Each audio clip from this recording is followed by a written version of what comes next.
passengers. In the same neighborhood, Jerry uses the work limo to pick up street workers. Later, Kessler appears I in don't know why I'm Natalie's show recording explaining this. that our probes didn't find out about the aliens before because they live under the surface of Mars.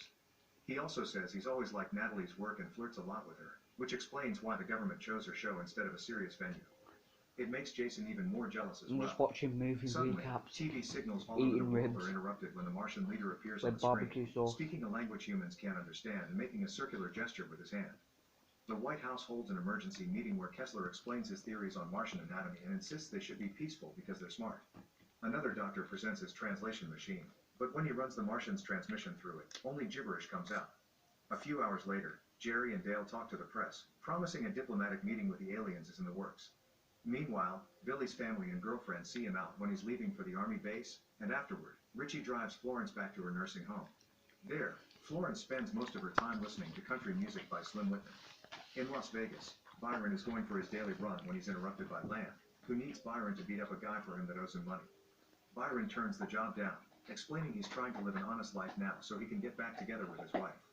In the evening, the Martians set some coordinates to let the government know they'll be landing in the Nevada desert. Decker wants the military to be present, and Dale agrees, but he gives the job to Casey, asking him to keep things quiet and double-check the list of guests so only key media attends. The next day, the entire army, including Billy, gets ready to receive the Martians at the special event. Both Jason and Natalie are transmitting for their shows, while Barbara puts up her meditating setup on a nearby hill. The entire world watches the aliens land on the red carpet they've prepared for them, although neither Natalie's nor Dale's dogs like the Martians and bark aggressively at them. Casey tries to shake the Martian ambassador's hand, but the alien doesn't understand the gesture, so Casey makes a circle on his hand instead, which is well received. The translating machine is supposed to be working well now, and Casey uses it to give the aliens a warm welcome. In return, the Martian ambassador says they've come in peace. Everyone in the audience begins celebrating and a hippie releases a dove, but it seems the aliens don't like this because they suddenly take out their ray guns and kill the bird. After killing Casey too, they begin attacking every person around them. The military fights back and Billy tries to do his part, but he gets killed as well. As the rest of the world watches the tragedy on TV, Jason looks for Natalie, and right when the couple gets to reunite, the aliens kill Jason and kidnap Natalie together with her dog. Not a single person is left alive at the location of the event, only Barbara got to save herself because she was far away. In the White House, Decker is eager to organize a counterattack. Goddamn aliens. But both Kessler and Taffy point out this could have been a cultural misunderstanding. Perhaps the dove means war in their culture. Considering they said they come in peace, Dale decides to try to communicate with the aliens first instead of rushing into war. Later in the evening, Dale sends a message. This president's given a lot of chances. Understandable. I'm completely with him. Humanity means no harm. The message arrives at the Martian mothership, where the aliens are experimenting with different objects they've taken from Earth. However, they laugh at the message and throw it away. The alien leader finds Earth's adult magazines particularly curious and decides to do some experimenting of his own. This ends up with Natalie's head in a jar and her dog's head on her body. Meanwhile, Barbara finds Land still worrying more about his business than the planet's current problem, which drives her to drink again.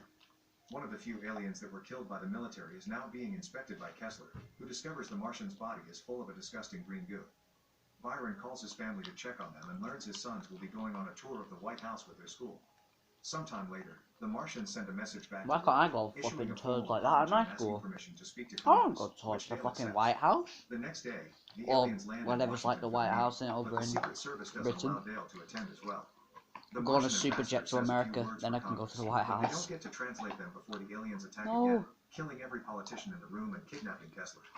Dale has another meeting with his military leaders and apologizes to Decker for not having listened to him sooner, but still refuses to use nukes. They agree life should go as normal while they take care of this problem, and Dale appears on TV to promise his people that the government This is actually still tastes protecting kind of nice. While Barbara begins packing to run away and the aliens laugh at the president's naive message, Kessler wakes up in the mothership to find himself as a mere head. Natalie, whose head is now on her dog's body, comes to comfort him, and the two of them admit they like each other. In the evening, Jerry sees a mysterious gum-chewing woman taking a walk around the White House.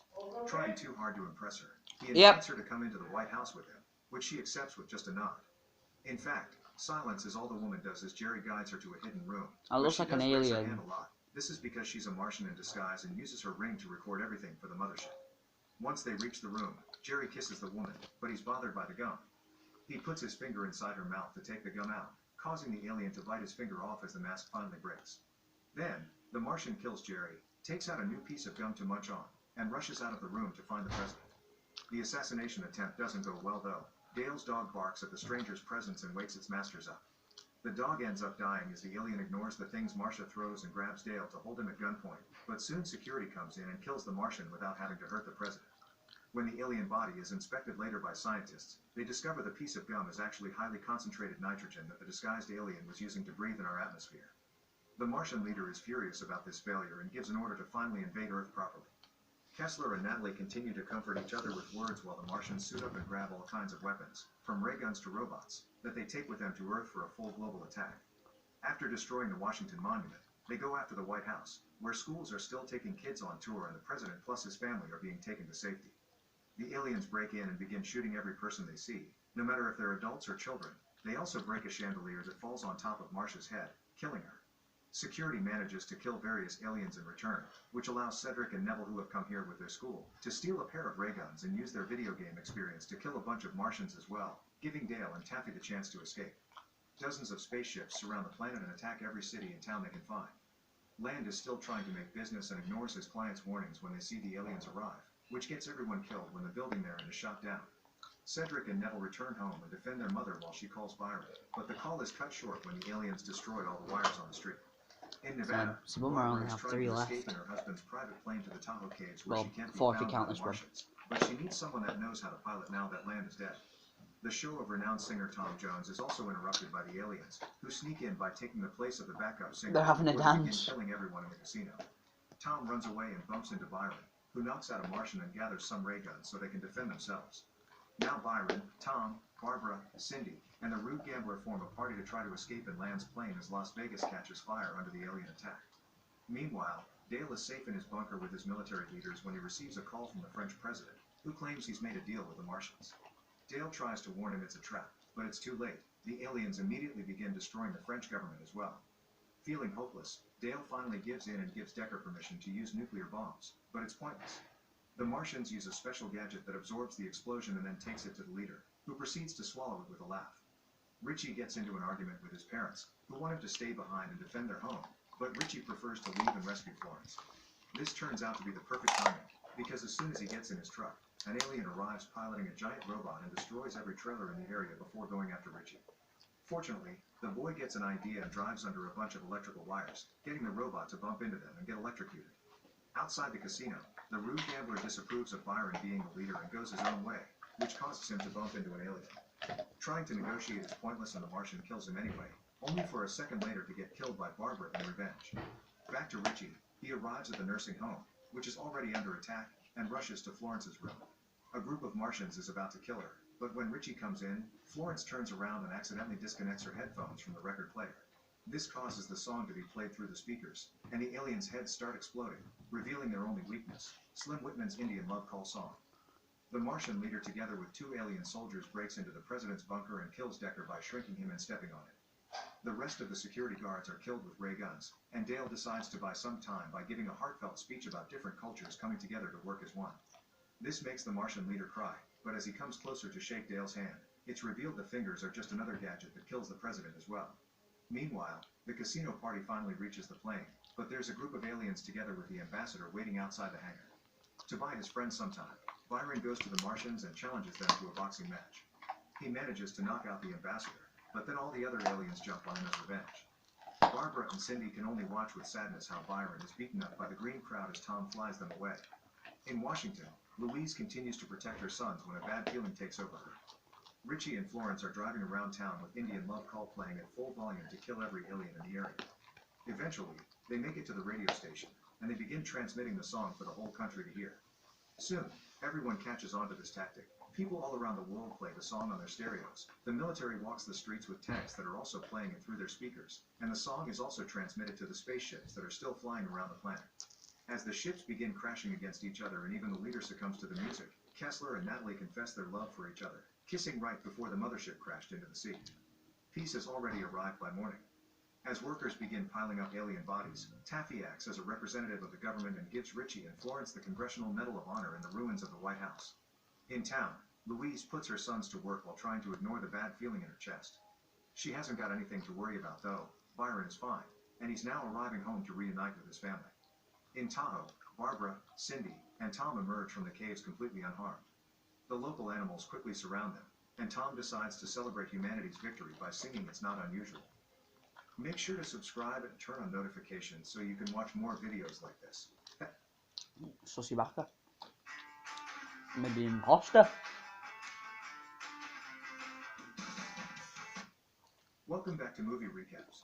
Today I will show you a thriller, horror film from 2019, titled The Hole in the Ground. Spoilers ahead. Watch out and take care. In Ireland, single mother Sarah and her son Chris moved to a house in the countryside to start a new life. On their way there, Sarah almost hits someone in the middle of the road with her car. After making sure Chris is alright, Sarah goes to check on the stranger, who turns out to be Noreen, an elderly woman that keeps on whispering he's not my son. Noreen will not answer Sarah's questions, but when she turns around to stare at Chris, she comes off as very creepy. Sarah decides not to risk it, so she just picks up her car's broken side view mirror and drives away with her son. Raising Chris alone is not easy for Sarah, and sometimes they end up arguing over small things like Chris's picky eating habits, but most of the time, their relationship is solid. Sarah always hugs Chris and tells him he loves him. They also have their own little game where they make funny faces to make each other laugh. One day during lunch, Chris cries out because he finds a spider in the kitchen. Sarah catches it and releases it outside, but Chris does not like this because it means it may come back. Angry, he mentions his dad would have killed the spider, then asks Sarah why he did not come with them. It is hard to explain, so Sarah just says it is complicated, which makes Chris angrier. He steps on the spider, calls his mom a liar, and then runs into the woods. Sarah rushes after him, feeling how the wind blows harder the further she goes, and she is shocked to find something quite amazing and terrifying at the same time, a very large sinkhole. Before she can decide what to do, Chris appears behind her and apologizes for bringing up his dad even while knowing it makes her sad, so Sarah hugs him and takes him away, not wanting him to see the hole. Later that night, Sarah hears the back door creaking, so she makes sure to lock it before going to bed. Chris begins going to classes at a new school.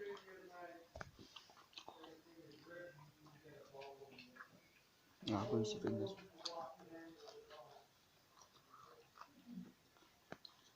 Kind of need a drink. I gotta say, it's pretty good.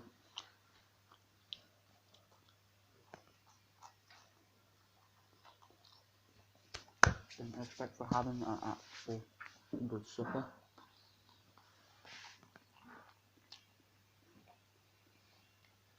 Ủa gì kinh mình vào nó đi cái cũng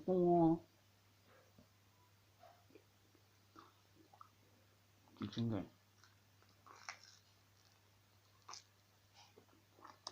Vinçlin.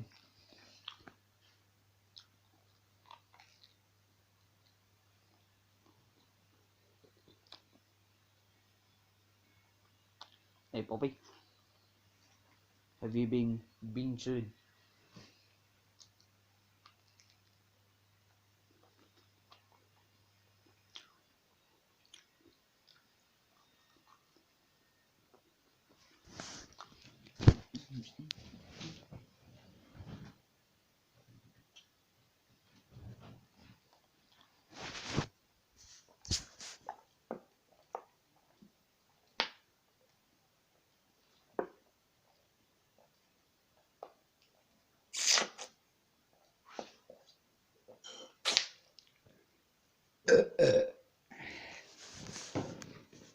Excuse me. But he is having trouble making friends. When he is given a flyer about the school's incoming talent contest, Sarah tells him he should sign up because it would help him befriend his classmates, but Chris stays hesitant. Later, Sarah attends a dinner party with some new friends of her own, including her boss Louise, and while everyone shares crazy stories, she gets to learn about Noreen, who was considered crazy by everyone in town. One day many years ago, she burst into her son's classroom, screaming and making a scene. It took 3 teachers to drag her out. The kid was transferred to another school and Noreen was sent to a mental institution, but when she got out months later, she ran over her son with her car. Nobody is sure if it was an accident or on purpose. When she returns home, Sarah cannot sleep, being extremely aware of the wind blowing and all the creaking noises in the house. Suddenly, a door is banged, so she rushes out of her room to check on Chris, but she does not find him in his bed or anywhere in the house. Sarah runs downstairs and finds the back door open, and her worry makes her grab a torch and go looking for the sun in the middle of the night.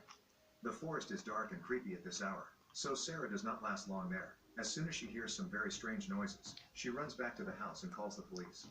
However, she hangs up when she suddenly turns around and finds Chris standing by his bedroom door saying he has been there the whole time. The next day, Sarah goes to see a doctor, who asks her if she has a history of anxiety and checks the scar on her forehead, a mark left by an accident that happened a year ago. The doctor decides to prescribe her some sedatives to be taken before bed. Once she gets home, Sarah is startled when Chris appears in the kitchen a second after she called him, and this makes her more sure she is having anxiety issues, so she begins taking the pill before bed. The following morning, she wakes up to find Chris with a bunch of flowers he has brought from outside. After scolding him for leaving when he is not supposed to, Sarah accepts the gift and hugs him. The next time... I want more barbecue sauce now. That's good. Ring, ding, ring, ding, dong, ding, ding, ding, ding, dong.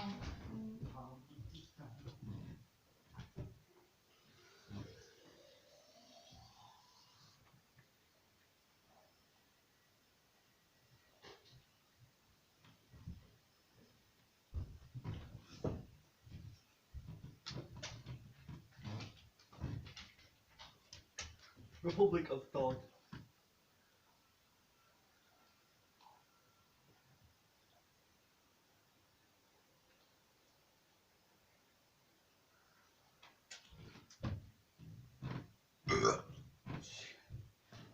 Excuse me.